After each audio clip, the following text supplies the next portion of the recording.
Graça e paz, igreja. Bom estarmos juntos por mais um tempo. Quero aqui na pessoa do presbítero, do conselho dessa igreja, agradecer pela oportunidade de podermos aqui juntos partilhar da palavra de Deus. Ao senhor ministro, louvor aqui, uma bênção. Você saberá por quê, como o Senhor nos conduz. Os louvores, a liturgia, tudo culminando aquilo que o Senhor tem ao nosso coração. O Senhor fale em bom tom, em bom som ao seu ouvido e ao seu coração. Em nome de Jesus. Trago aqui um abraço para você, lá da nossa região de Sorocaba. Pessoal de Mairinque, da nossa Igreja Presbiteriana Central de Mairinque, e também do Sínodo de Sorocaba, Presbitério Leste Sorocabano, e o Sínodo de Sorocaba. Deus nos abençoe. Quando estiverem por lá, serão acolhidos lá também, assim como nós aqui fomos acolhidos e estamos aqui acolhidos, sentindo-nos em casa, louvando ao Senhor, viu? Em nome de Jesus.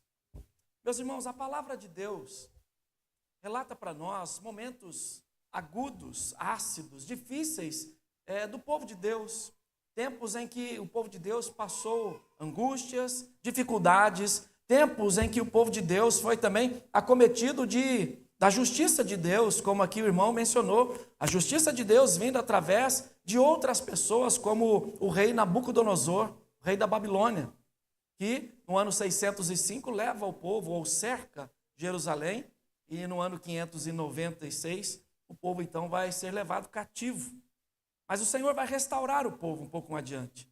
E sempre nos momentos mais tensos da história, Deus levanta alguém. Deus levanta um remanescente. Deus faz com que os servos e as servas dele se mantenham firmes no propósito, na esperança, na convicção de que estão no caminho certo.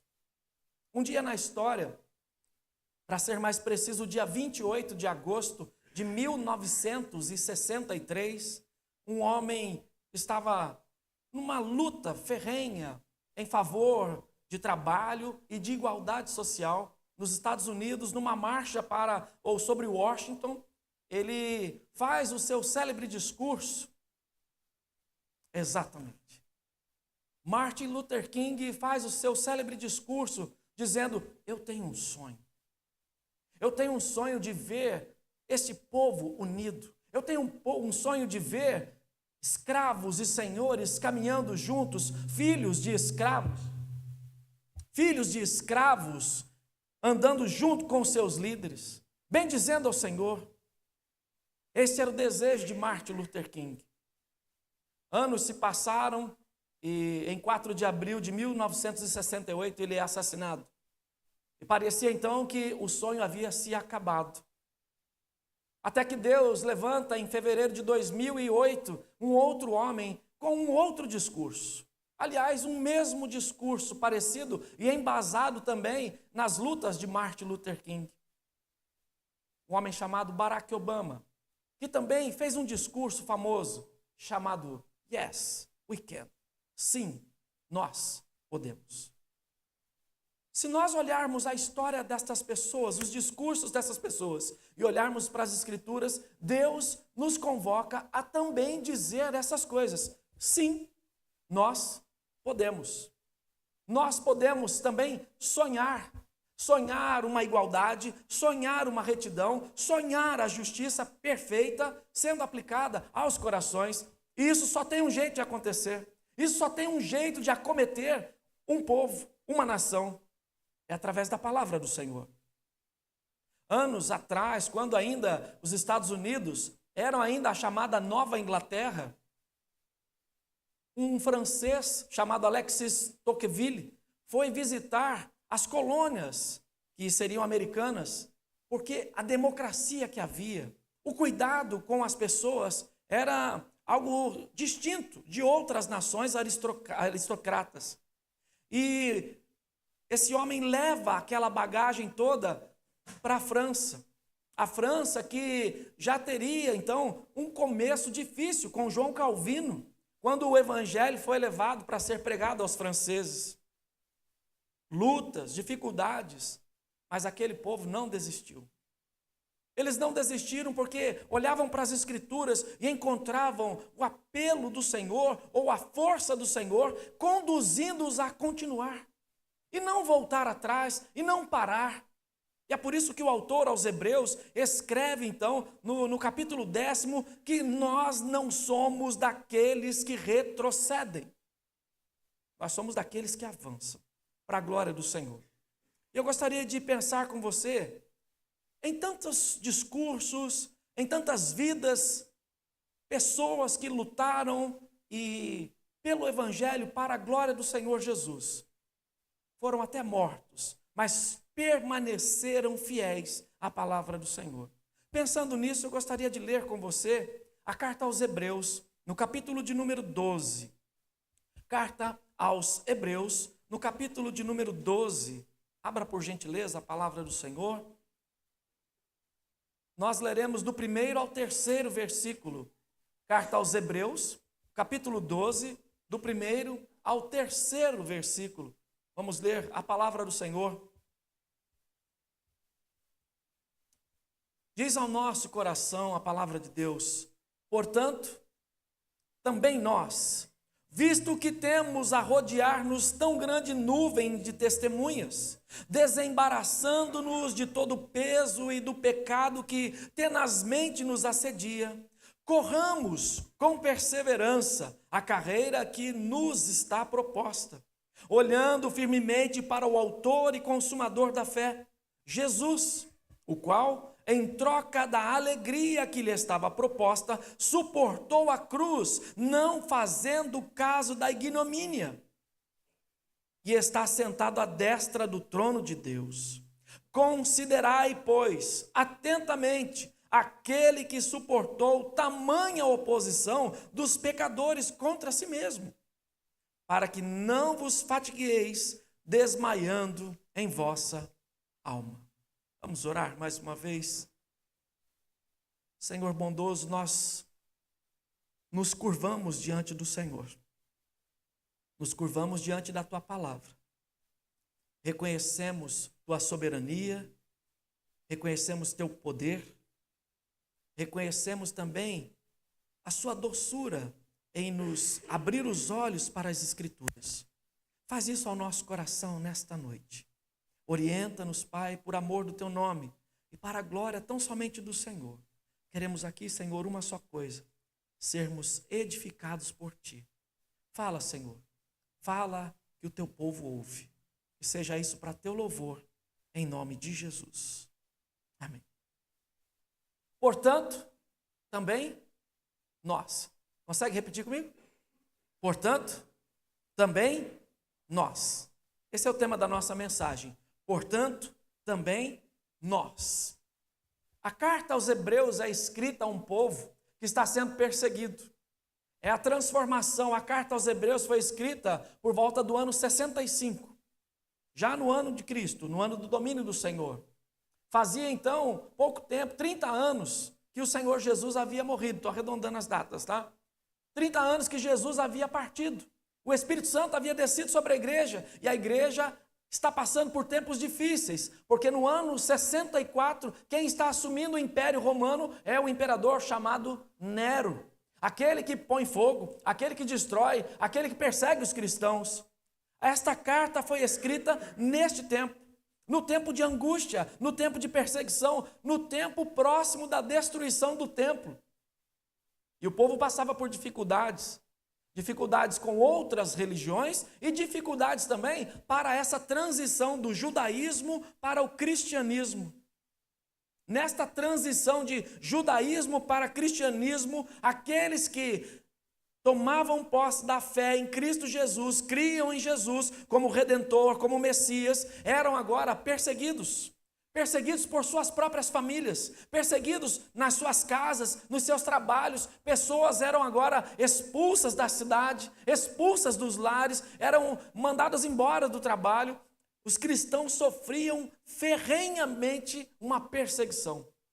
E dentro dessas perseguições todas, o autor desta carta, que provavelmente é o apóstolo Paulo, cantando uma cantiga que os cristãos entenderiam, o autor dessa carta está tentando elevar o nível, mostrando para eles que a fé em Cristo Jesus é superior a Moisés, é superior a anjos, é superior ao sacrifício, porque Cristo é superior a todas estas coisas. Quando o autor chega no capítulo 11, o capítulo que nós conhecemos como a galeria da fé, ele começa a dar exemplos de pessoas que não negligenciaram a esperança no Senhor, pessoas que confiaram no Senhor, que adoraram o Senhor, que faziam tudo para a glória do Senhor, pessoas que foram mortas por amor ao nome do Senhor, pessoas como aquelas pessoas que anos adiante morreriam no Coliseu, pessoas que seriam agora queimadas vivas em praça pública. Esse autor quer fortalecer a fé dos cristãos. Ele quer fortalecer a fé daquele povo que estava passando por dificuldades. Tinha lutas, tinha um monte de coisas que queriam fazê-los desistir. E esta carta chega em boa hora. Como esta palavra ao meu e ao seu coração. Quando eu e você pensamos em desistir, pensamos que a nossa fé está sucumbindo, pensamos que não temos mais força, pensamos que agora é sequidão de estio, é só sofrimento, é só angústia, que não há mais solução para nós. Esta carta chega ao nosso encontro para dizer para nós: há esperança, porque estes homens, estas mulheres venceram os desafios olhando firmemente para o autor e consumador da fé deles. Portanto, também nós, igreja de hoje, nós também olharemos para o Senhor, visto que, olhemos ao texto, temos rodeado ou rodeando-nos uma nuvem de testemunhas. A palavra testemunha aqui, ela vem da palavra mártir, daquele que morre por uma causa. E o autor aos Hebreus está escrevendo, falando para eles: nós temos a rodear-nos várias pessoas, uma nuvem de testemunhas, de pessoas que morreram pela fé, se dedicaram até o último instante pela fé em Jesus, não abriram mão da fé. Nós também, portanto, também nós não vamos abrir mão da nossa fé, da nossa expectativa no Senhor, da expectativa dos céus se abrindo, da expectativa da mesa posta e o Senhor dizendo: vinde benditos de meu Pai para o gozo eterno comigo. Esta perspectiva deve estar não só na minha mente, mas no meu coração, no seu coração. Nós devemos viver aliançados com o Senhor nesta perspectiva. A perspectiva de que o nosso Deus está conosco. E se Deus está conosco, não há o que temer. Não há. Este povo está amedrontado, irmãos. Esse povo passa por tempos difíceis. A igreja do Senhor também nos nossos dias passa tempos difíceis.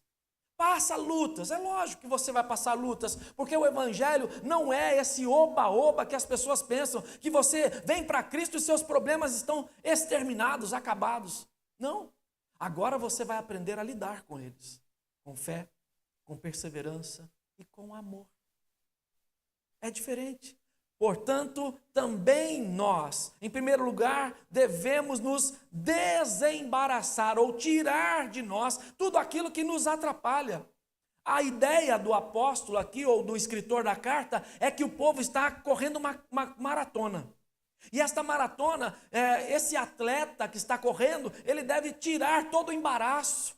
O autor, Paulo, escrevendo aos Coríntios, no capítulo 9, versículos 25 a 27, ele vai dizer que o atleta se domina. Você já viu um atleta que vai correr uma maratona comer uma feijoada? Não vai. Ele tem uma dieta regrada, come isso, come aquilo, faz isso, faz exercícios, se priva disso, se priva daquilo, porque ele almeja o prêmio. E o apóstolo Paulo diz algo interessante, que estes atletas aos quais ele se refere, no mundo exterior, querem uma coroa de louros, mas nós queremos a coroa incorruptível, a coroa imarcessível, que não murcha, a coroa que brilha, que reluz, a glória bendita do próprio Senhor da nossa vida.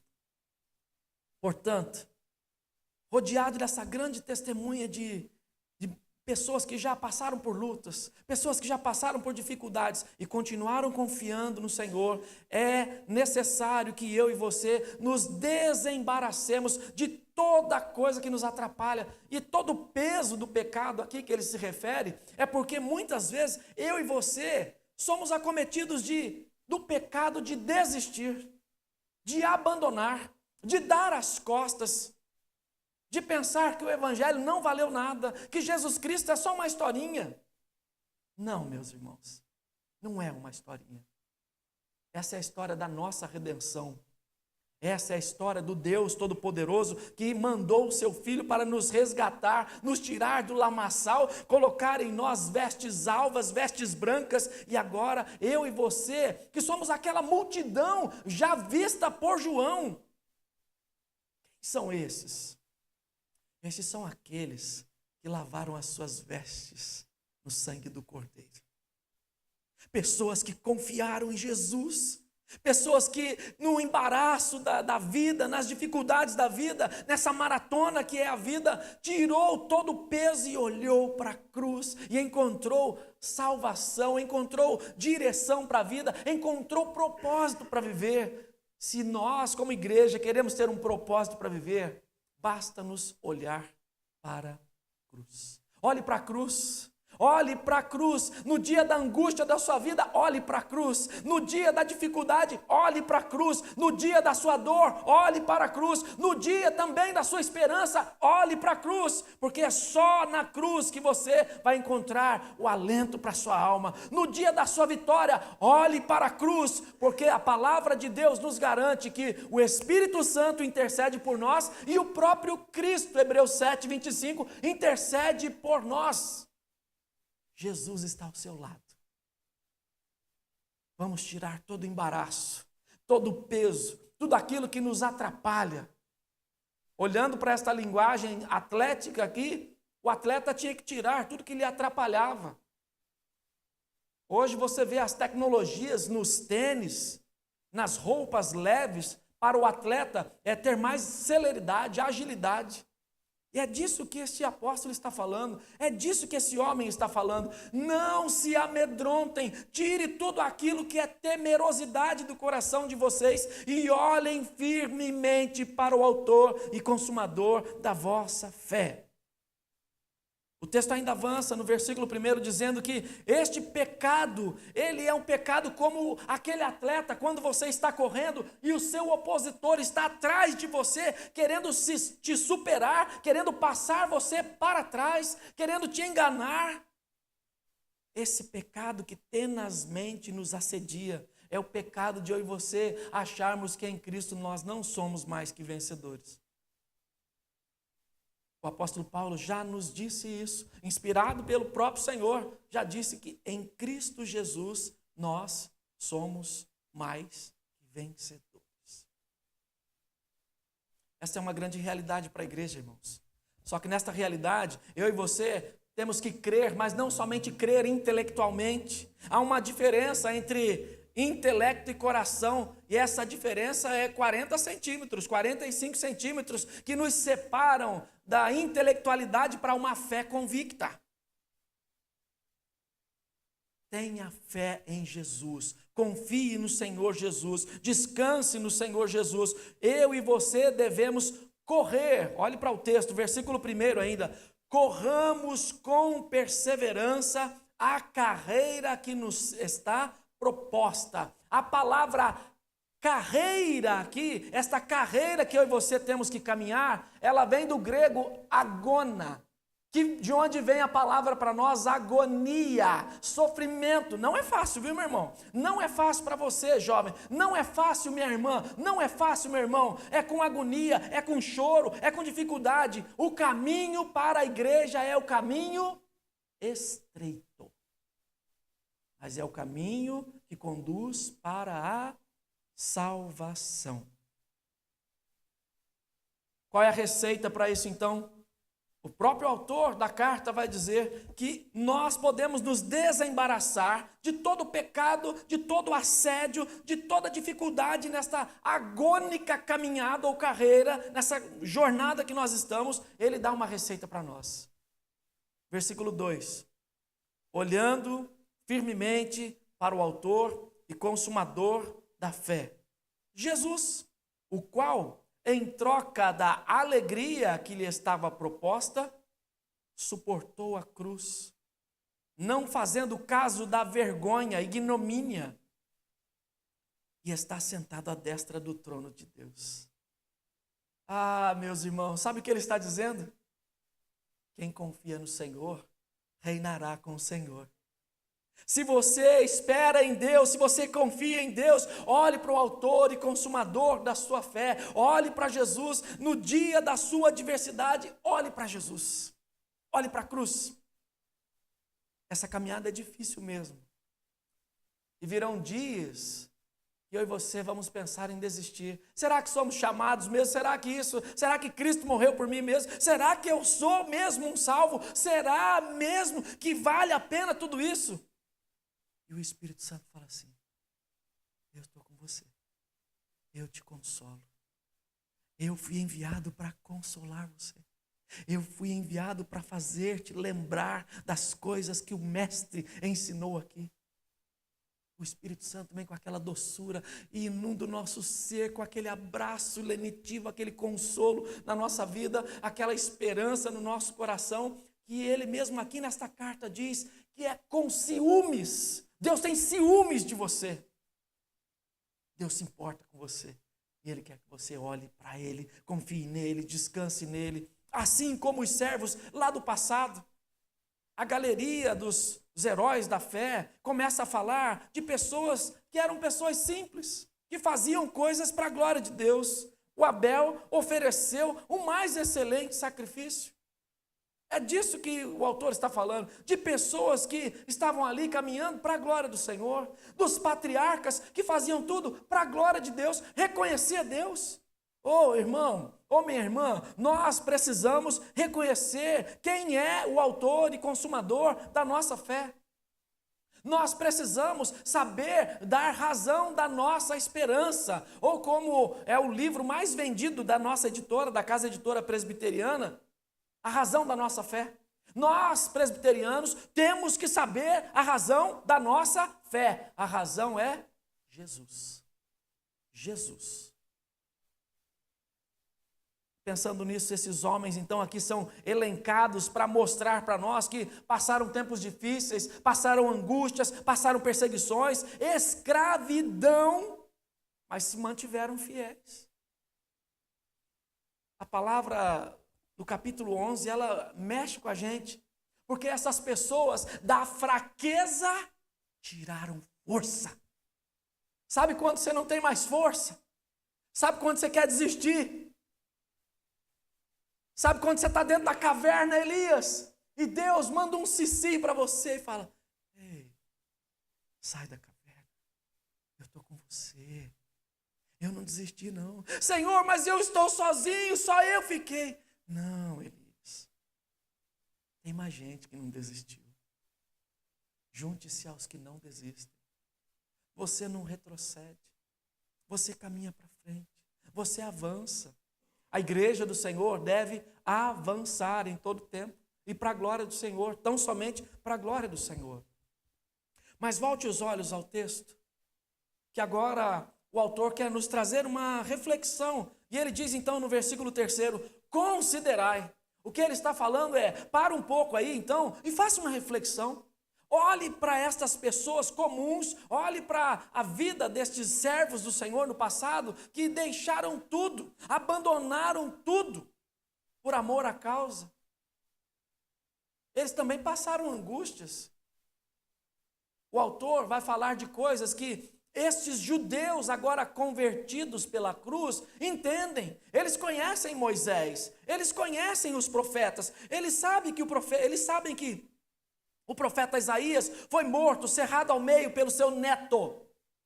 Eles sabem disso. Eles sabem das angústias que o povo passou. Eles sabem das histórias de Sadraque, Mesaque, Abednego.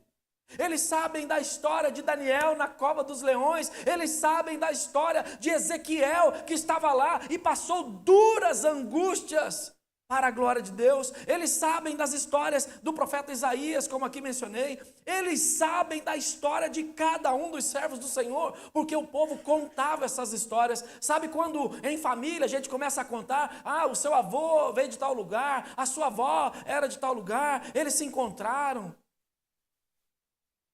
Esse povo conversava sobre a palavra, e agora o autor fala para eles: não há o que temer. O que há é o que crer, ou em quem crer, é em Jesus. Confiar em Jesus. E ele diz então: considerai, pois, atentamente aquele que suportou tamanha oposição dos pecadores contra si mesmo, para que não vos fatigueis, desmaiando em vossa alma. Irmãos, imagine se Jesus desiste da cruz. A gente não estava aqui, não. Nós não estávamos aqui. Nós ainda seríamos filhos da desobediência. Nós ainda seríamos filhos da ira de Deus. Mas agora, a cruz trouxe reconciliação. Trouxe paz, trouxe alento. Sabe, quando eu e você olhamos para a história do filho pródigo, que aquele pai vem e coloca um anel no dedo, dá novas vestes, faz um banquete e celebra, é com você. É o que Jesus fez por nós, é o evangelho sendo pregado, o próprio Deus mandando o seu filho para tabernacular conosco e morrer em nosso lugar. Irmãos, essa morte não foi imposta, essa morte foi voluntária. Se existisse só você na face da terra, Jesus morreria por você. Já pensou nisso? Quanto especial você é? Quanto vale a pena você confiar no Senhor? Quanto vale a pena você olhar para a cruz? O quanto vale a pena você então considerar todo este sacrifício do Calvário, das dores, das angústias, daquelas cusparadas que ele toma no rosto, daquelas chibatadas que eram todas nossas. Ele levou sobre si as nossas dores, ele foi moído em nosso lugar, para que eu e você agora possamos considerar todas estas coisas, as lutas, as dificuldades do dia a dia, e seguirmos confiantes, olhando para a cruz, olhando para o Senhor, ou olhando para o autor e consumador da nossa fé. Mas e as minhas angústias? Bem-vindo ao time. As suas podem não ser como as minhas, mas nós temos angústias. E é nesta hora, então, que as suas angústias, o Senhor me usa, ou usa a comunidade para abrandá-las no seu coração. É por isso que nós podemos contar uns com os outros na hora da angústia, com a oração, com um abraço, com o cuidado de um e de outro, porque Deus envia pessoas para isso. É por isso que nós somos uma igreja relacional e uma igreja intencional. É uma intenção nossa vivermos juntos para a glória de Deus. É bom isso, irmãos, viver para a glória de Deus. O autor aos Hebreus está falando disso. Nós somos esse povo que vive intencionalmente para a glória do Senhor. Qual é o fim principal do homem? É o nosso catecismo. É gozar a Deus, é se alegrar no Senhor, é amar a Deus, é viver Jesus na maior das intensidades. É reconhecer Jesus, mas não o Cristo que às vezes nós vemos aí nas pinturas, o Cristo parece que derrotado. O meu Senhor não é esse. O meu Senhor é aquele que deixou o túmulo. O meu Senhor é aquele que reina todo-poderoso, como o texto aponta, que Ele está assentado no trono. É esse Deus que você serve. Você não serve um Deus diminuto, pequeno. Você serve um Deus todo-poderoso, que disse, haja e houve. Ele disse tudo, da expressão latina ex nihilo, ou do nada. Ele fez tudo, tudo, tudo. Imagine o poder do seu Deus. Haja céu, haja sol, haja estrelas no firmamento, haja anjos. Eu vou criar pessoas. Foi Deus que te formou. Mas eu nasci, Ai, o meu nascimento é uma tristeza, a minha história é uma história de tristeza. Não. A sua história é uma história de superação. Superação. Não é uma história de derrota. Ai, mas eu nasci, eu não tinha roupa, eu não tinha isso, eu não tinha aquilo. Mas você está aqui até hoje, vivo, porque a graça do Senhor está te sustentando. É a graça, meus irmãos, é a graça de Jesus que nos faz caminhar, meus irmãos, é a graça de Jesus que nos põe de pé, quando eu e vocês estamos aí, cabisbaixos, eu não sei como é que vocês chamam aqui, lá no interior do São Paulo tem uma galinha que chama galinha da Angola, tem aqui? Tem, tô fraco, tem uns crentes que é assim, tem uns crentes que é, ai, vocês oram por mim, porque eu não... Ora você, junto, vamos orar junto, em nome de Jesus, toma um café, troca de roupa, pronto, tomar um tereré aqui, né? Calor agora não, toma um chimarrão porque tá frio, mas toma um tereré, desperta, vamos embora, vamos orar, vamos cantar um louvor, pega esses meninos bons aqui, canta um louvor para nós aí. Irmãos, é isso que alegra a gente. Ah, eu não vou vir para a igreja não, estou tão triste. É agora que você tem que vir mesmo. É hoje que você tem que vir, no dia da angústia que você tem que vir. Menino, em nome de Jesus, acorda. Igreja do Senhor, desperta, levanta mesmo, em nome de Jesus. Deus quer fazer isso com a gente, sabe por quê? Porque eu e você não andamos no vale como o vale de ossos secos, não. Podemos sim passar pelo vale, mas o Senhor é o Deus de vales e o Deus de montes. O nosso Deus é o Deus que nos faz andar no vale, experimentar até a dor da morte, da perda, mas Ele nos mantém de pé. Nos mantém de pé. Deus quer te manter de pé. Deus quer te suster. Deus quer te fortalecer, te favorecer. Sabe como é isso, irmãos? É nós sermos um só no Senhor. O apóstolo Paulo, escrevendo aos Coríntios, no capítulo 12, ele vai falar sobre os dons. Capítulo 12, capítulo 14, Romanos capítulo 12, ele vai falar sobre os dons. E eu vou repetir algo que eu falei aqui hoje pela manhã. Você é importante para essa igreja. Mas ninguém me vê. Vê. Você pode até se esconder, mas alguém te vê. O Senhor te vê. Isso é importante para esta igreja. Esta comunidade aqui quer você aqui. Quer você aqui junto. E nós temos que levar essa palavra para as pessoas que não estão aqui hoje, irmãos. Ó, você fez falta lá domingo, viu? Eu senti sua falta. Você precisa estar na igreja lá. Menino, você precisa ajudar a gente. Ah, mas você é importante, sim. Nós estamos aqui porque você é importante.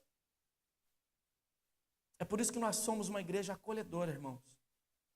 Nós somos essa igreja que chama as pessoas para cá e acolhe até os que estão lá fora. Nós não somos inclusivos, nós somos acolhedores. Porque a inclusão é aceitar do jeito que está. Não. Nós acolhemos e tratamos com a palavra, com a verdade. Essa igreja está de portas abertas. Para quem quiser entrar aqui, pode entrar aqui. Nós vamos acolher e vamos tratá-la com a palavra de Deus. É a palavra, meus irmãos. É a palavra que trata o nosso coração. Se preciso for disciplina, disciplina. Se for preciso um abraço, uma roupa, sei lá, um alimento, alguma coisa, vamos fazer. Mas o que eu quero aqui, terminar aqui, é que esta carta não está sendo escrita para uma pessoa, é para uma comunidade. Como nós estamos aqui em comunidade. E cada um é importante. E quando nós entendemos o valor de sermos um corpo no Senhor, nós vamos vendo que cada pecinha é importante para nós. Está no jeito aí, irmão? Cada pecinha é importante para nós. Eu queria que você pensasse um pouco sobre isso, antes de nós orarmos e refletirmos um pouco sobre tudo isso. Eu gostaria que você pensasse nesse vídeo, que você se sentisse uma pecinha importante para esta igreja. Em nome de Jesus. Enquanto o irmão prepara ali, prepara o seu coração para isso, para você ser essa pessoa importante para o reino de Deus. Em nome de Cristo.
O mundo está olhando como a igreja age. Não é o mundo que dita o ritmo, irmãos. É cada peça da igreja que, unida ao corpo de Cristo, faz a diferença. E o mundo cantará a nossa canção. Jesus é o nosso Salvador. Portanto, também nós. Portanto, também você é convocado e convocada para viver isso, para se unir, para que cada peça faça toda a diferença. E o mundo veja como eu e você agimos no meio da adversidade, no meio da angústia, da agonia da vida. Nós agimos graciosamente, porque temos aquele que usou toda a graça bendita para nos resgatar. Jesus Cristo, Senhor nosso. Amém. Vamos orar? Enquanto a gente se prepara aqui para cantar mais uma canção, pode ser? Tem uma ali? A missionária, é isso? Amém. Prepara o seu coração, fala com Deus. Deus, eu estou angustiado com isso, estou angustiado com aquilo. Ó Deus bondoso, depois de ouvir esta palavra, nós somos aqui, Senhor, convocados por Ti. Portanto, também nós devemos agir com esperança, com fé, com firmeza de propósito, olhando para Ti, Senhor. Muitas vezes nós estamos cabisbaixos e não olhamos para o alvo, para o prêmio da soberana vocação, não olhamos para o Senhor. Quando tiramos os olhos do Senhor, à semelhança de Pedro, começamos a afundar. Mas nós podemos pedir: Senhor, salva-nos, acode-nos. Eu oro aqui, Senhor, por este irmão, por esta irmã, talvez esteja passando por esse tempo de angústia, de dificuldade, querendo desistir, parar. Que o Senhor o conforte e a console, em nome de Jesus. Que o Senhor os faça forte no dia da angústia, da dificuldade. Cuida do teu povo, Senhor.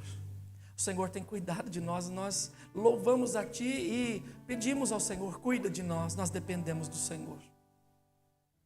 Portanto, também nós queremos testemunhar do Senhor. Nós temos sede do Senhor. Sede do Senhor.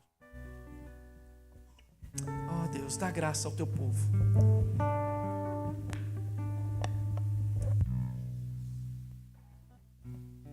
Sim, Senhor. Glória a Deus. O refrão dessa canção diz que Tu és por quem a minha alma esperou. Que a nossa alma anseie pelo nosso Senhor Jesus todos os dias e que possamos buscar e beber dessa fonte que é o Senhor e que levemos no nosso coração essa palavra que foi ministrada a todos nós nessa noite, em nome de Jesus. Adore a Ele com a sua voz, adore a Ele com a sua vida, se disponha ao trabalho e saiba que você é muito importante. Junto ao poço estava eu, quando um homem judeu viu a sede que havia em mim.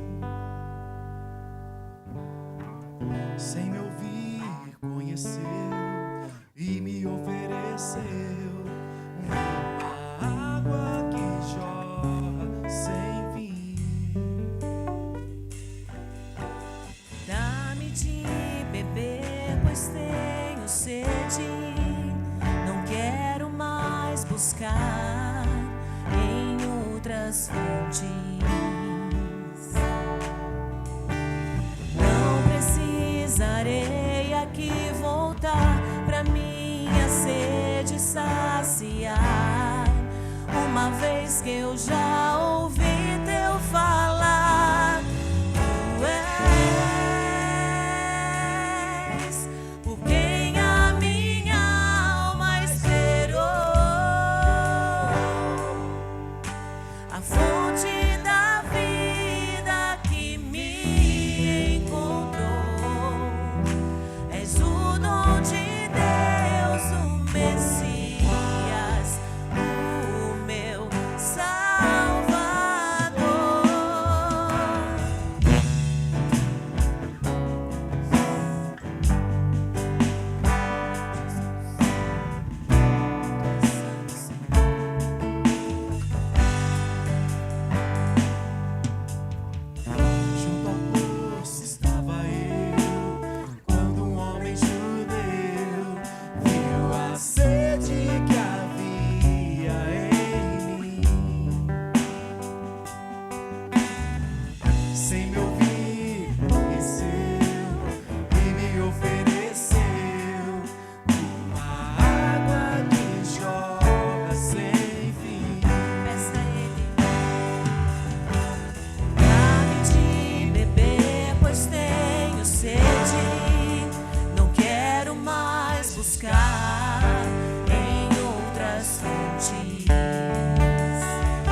a fonte da vida que me encontrou. És o dom de Deus, o Messias. Adore a Ele, cante a Ele, porque Ele é o Senhor. Tu és por quem a minha alma esperou, a fonte da vida que me encontrou. És o dom de Deus, o Messias, o meu Salvador.